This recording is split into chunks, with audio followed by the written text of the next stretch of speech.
When Ishbosheth, Saul's son, heard that Abner had died at Hebron, his courage failed, and all Israel was dismayed.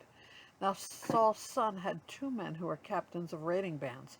The name of the one was Bunah, and the name of the other was Rechab, sons of Rimmon, a man of Benjamin from Beeroth.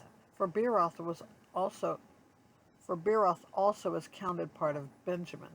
The Beerothites fled to Gittaim and have been sojourners there to this day. Jonathan, the son of Saul, had a son who was crippled in his feet.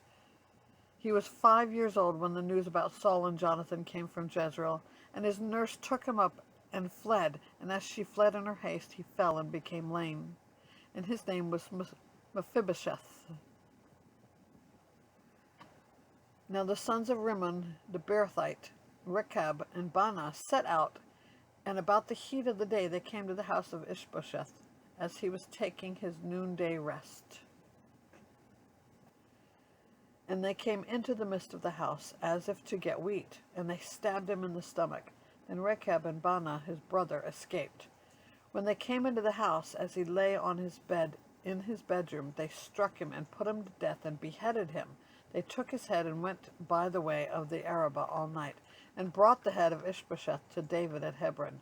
They said to the king, "Here is the head of Ishbosheth, the son of Saul, your enemy, who sought your life. The Lord has avenged my lord the king this day on Saul and his offspring." But David answered Rechab and Baanah his brother, the sons of Rimmon the Beerothite, "As the Lord lives, who has redeemed my life out of every adversity.